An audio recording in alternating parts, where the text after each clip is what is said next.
Welcome to Telugu career learning YouTube channel. All government jobs ముఖ్యంగా SSC మరియు ఆర్ఆర్బీకి సంబంధించిన పూర్తి ఇన్ఫర్మేషన్ మన ఛానల్లో రెగ్యులర్గా వీడియోస్ అప్లోడ్ చేయడం జరుగుతుంది. ఇంట్రెస్టెడ్ క్యాండిడేట్స్ మన ఛానల్ సబ్స్క్రైబ్ చేసుకోండి. ఇక ఈరోజు వీడియో కనుక మనం చూసుకుంటే ఆర్ఆర్బీ నుంచి ఒక బ్రహ్మాండమైన నోటిఫికేషన్ అయితే రావడం జరిగింది. నోటిఫికేషన్ కనుక మనం చూసుకుంటే recruitment for the isolated categories post సంబంధించినటువంటి నోటిఫికేషన్ అయితే ఆర్ఆర్బీ నుంచి అయితే రిలీజ్ అవ్వడం జరిగింది. ఈ నోటిఫికేషన్ మనం క్లియర్గా చూసుకుంటే కనుక ఆన్లైన్ అప్లికేషన్ ఏ రోజు నుంచి స్టార్ట్ అవుతుంది ఈ నోటిఫికేషన్ సంబంధించి అంటే కనుక మనం చూసుకుంటే కనుక 7/1/2025 నుంచి ఈ యొక్క ఐసోలేటెడ్ మినిస్ట్రియల్ పోస్ట్స్కి అయితే మనం అప్లై చేసుకోవడానికి అయితే ఆన్లైన్ అప్లికేషన్ అయితే ఓపెన్ అవ్వడం జరుగుతుంది. అలాగే ఇక last date for the submission of application మనం చూసుకుంటే కనుక 6th February 2025 6/2/2025 వరకు అయితే ఆన్లైన్ అప్లికేషన్ అయితే సబ్మిట్ చేసుకోవడానికి అయితే గడువు ఇచ్చారు.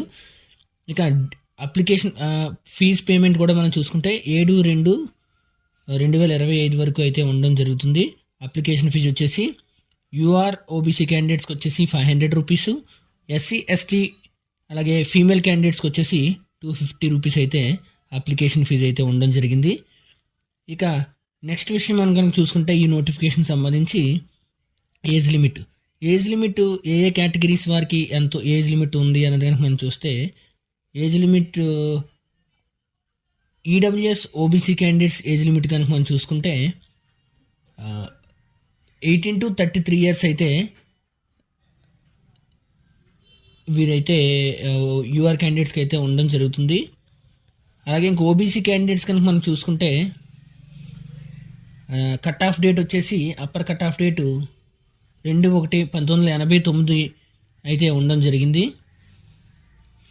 లోయర్ కట్ ఆఫ్ ఎంత అని కనుక మనం చూసుకుంటే 1/1/2007 ముందు పుట్టినవారు అలాగే 2/1/1989 తర్వాత పుట్టినవారు మాత్రమే ఓబీసీ క్యాండిడేట్స్ ఈ నోటిఫికేషన్కి అయితే ఎలిజిబుల్. అలాగే ఈడబ్ల్యూఎస్ క్యాండిడేట్స్ మనం చూసుకుంటే 2/1/1992 తర్వాత పుట్టినవారు అలాగే 1/1/2007కు ముందు పుట్టినవారు మాత్రమే నోటిఫికేషన్కి ఎలిజిబుల్. అలాగే ఎస్సీ ఎస్టీ క్యాండిడేట్స్ మనం చూసుకుంటే 2/1/1987 తర్వాత పుట్టినవారు అయితే ఈ యొక్క నోటిఫికేషన్కి అయితే ఎలిజిబుల్.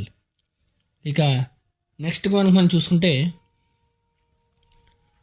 రిక్రూట్మెంట్ ప్రాసెస్ అది ఫీజు పేమెంట్ మన విషయం గురించి మనం ఆల్రెడీ మాట్లాడాం. ఓబీసీ క్యాండిడేట్స్ మరియు ఓసీ క్యాండిడేట్స్ 500 రూపీస్ అయితే ఫీజు పే చేయాల్సి ఉంటుంది. అలాగే ఎస్సీ ఎస్టీ క్యాండిడేట్స్ అలాగే ఫీమేల్ క్యాండిడేట్స్ ట్రాన్స్జెండర్ క్యాండిడేట్స్ ఎవరైతే ఉన్నారో వాళ్ళైతే 250 రూపీస్ పే చేయాల్సిన అవసరం అయితే ఉంటుంది. రీఫండ్ అయితే ఎగ్జామ్ అయిపోయిన కొన్ని రోజులకైతే మనం పే చేసినటువంటి రీఫండ్ అయితే 100 రూపీస్ కట్ అయ్యి మిగిలిందంతా మన అకౌంట్కి అయితే రావడం జరుగుతుంది. ఎగ్జామినేషన్ ఎడ్యుకేషన్ క్వాలిఫికేషన్ గురించి మనం చూసుకుంటే ఈ ఫైనల్ ఇయర్ చదువుతున్న వాళ్ళు కూడా ఈ నోటిఫికేషన్కి అయితే ఎలిజిబుల్ అని అయితే ఇక్కడైతే మనకి ఇచ్చాడు. ఇంకా నెక్స్ట్ మనం చూసుకుంటే కనుక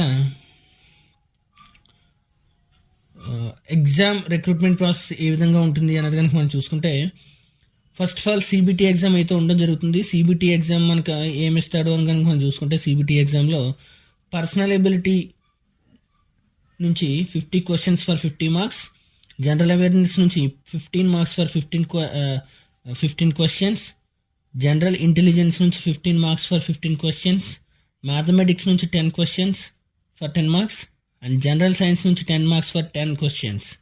ఈ విధంగా అయితే టోటల్గా ఎగ్జామ్ 100 క్వశ్చన్స్ ఫర్ 100 మార్క్స్ అయితే ఉండడం జరుగుతుంది. ఈ ఎగ్జామ్ వచ్చేసి 90 మినిట్స్ డ్యూరేషన్లో అయితే 100 బిట్స్ అయితే పెట్టాల్సి ఉంటుంది. ఇక స్క్రైబ్ క్యాండిడేట్స్ ఎవరున్నారో పీడబ్ల్యూడీ క్యాండిడేట్స్ వారైతే 120 మినిట్స్ అయితే ఈ ఎగ్జామ్ ఉండడం జరుగుతుంది. మ్యాథమెటిక్స్ ఇక్కడ మనకు క్లియర్గా అయితే ఈ నోటిఫికేషన్ అయితే మన ఛానల్ ఈ వీడియో డిస్క్రిప్షన్లో అయితే ఇస్తున్నాను. అక్కడైతే మీరు క్లియర్గా ఏ టాపిక్స్ మీ ఎలిజిబిలిటీ ఎడ్యుకేషన్ క్వాలిఫికేషన్ అలాగే ఈ సిలబస్ని అయితే కింద ఇచ్చిన డిస్క్రిప్షన్లో ఇచ్చిన లింక్ ద్వారా అయితే ఫుల్ నోటిఫికేషన్ చూసి దాని ద్వారా అయితే మీరు పొందొచ్చు. ఇక మినిమం క్వాలిఫైయింగ్ మార్క్స్ కనుక మనం చూసుకుంటే యూఆర్కి 40% మార్క్స్, ఈడబ్ల్యూఎస్ కూడా 40% మార్క్స్, ఓబీసీకి వచ్చేసి 30%, ఎస్సీకి కూడా 30% ఇచ్చాడు, ఎస్టీకి వచ్చేసి 25% మినిమం క్వాలిఫైయింగ్ మార్క్స్ అయితే ఈ సిబిటీలో అయితే తెచ్చుకోవాల్సిన అయితే అవసరం అయితే ఉంటుంది. ఇక తర్వాత ప్రాసెస్ ఏముంటుంది అంటే కనుక ట్రాన్స్లేషన్ టెస్ట్ అయితే ఒకటి ఉండడం జరుగుతుంది సిబిటీ అయిపోయిన తర్వాత. ఆ తర్వాత performance of teaching skills test అయితే వాళ్ళు చూసి పర్ఫార్మెన్స్ టెస్ట్ వాళ్ళు ఈ 2 రౌండ్ని అయితే కండక్ట్ చేసిన తర్వాత అయితే డాక్యుమెంట్ వెరిఫికేషన్ పిలుస్తారు. డాక్యుమెంట్ వెరిఫికేషన్ తర్వాత మీ జాబ్ కన్ఫర్మేషన్ అయితే జరగడం జరుగుతుంది. This is today's update. మనకి ఫుల్ డీటెయిల్స్ అయితే ఛానల్ డిస్క్రిప్షన్లో అయితే మన ఈ వీడియో డిస్క్రిప్షన్లో అయితే ఇస్తున్నాను. ఈ వీడియోని మీకు నచ్చినట్టయితే వీడియోని లైక్ చేయండి. ఇటువంటి మరిన్ని ఆర్ఆర్బీకి సంబంధించినటువంటి రిక్రూట్మెంట్ ఇన్ఫర్మేషన్ అయితే మన ఛానల్లో వీడియోస్ అప్లోడ్ చేయడం